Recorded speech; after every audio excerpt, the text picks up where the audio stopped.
You're welcome back to the News at 1. To the Middle East now. The situation in Lebanon has reached breaking point. Even before coronavirus hit, it was experiencing the worst economic crisis in the country's history, triggering large anti-government protests late last year. Now almost half of the country's 6 million people are living below the poverty line. Lebanese journalist Luna Safwan is in Beirut. We spoke a short time ago about where the current difficulties had their origins.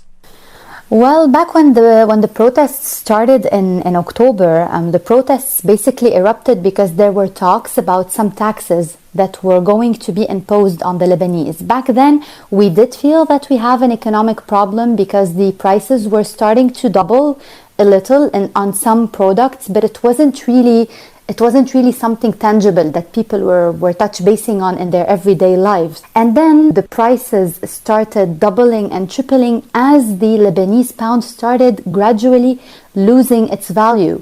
Now, this took few months. It didn't really happen all of a sudden in Lebanon, but due to the ongoing protests and then due to coronavirus, which also came as a shock for Lebanon, the prices continued to double.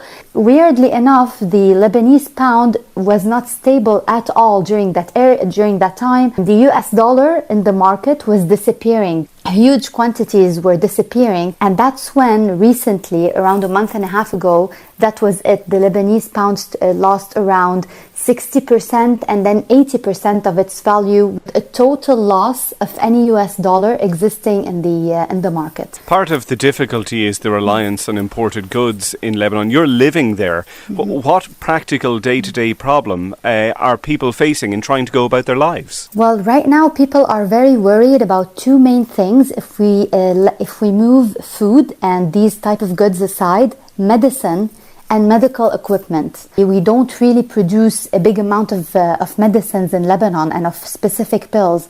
So I would say that based on what we're experiencing now, the fear of the huge lack of medical equipment that's been in the talks and in the discussions for months since coronavirus started, the main issue that professionals and medics were really talking about was that Lebanon might actually not have enough medical equipment or beds and hospitals to host any people with critical conditions due to the virus. Right now, this has moved from only talking about medical beds to talking about some of the permanent medicines that, us and our parents basically rely on. So this is one of the main issues that Lebanese are really afraid of right now. In addition, of course, to the fuel issue, which basically feeds in generators, power plants and internet suppliers in Lebanon to keep it moving. So if authorities are failing to keep the lights on, in practical terms, there are difficulties with medicines, food supplies. We've already seen anger spill out onto the streets with banks being burned over the past number of months.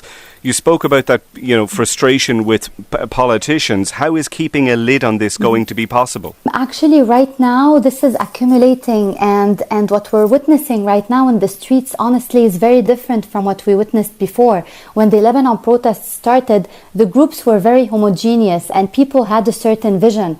Right now, there is a feeling that it's each area or each city for its own. If a city is lacking medical beds or medicine or fuel, they're protesting for that. While another city, if activists and journalists are being investigated with, they're protesting for that. I don't see that there are any solutions being made, especially that also we need to highlight the private banks and how they held and are still holding the depositors' money hostage, if we may say. They are imposing, even on local currency, some limits on what people can withdraw. So it's like living in a big prison where the government is the one making decisions on when you would eat, when you would withdraw money, and when you would have enough electricity to do your laundry.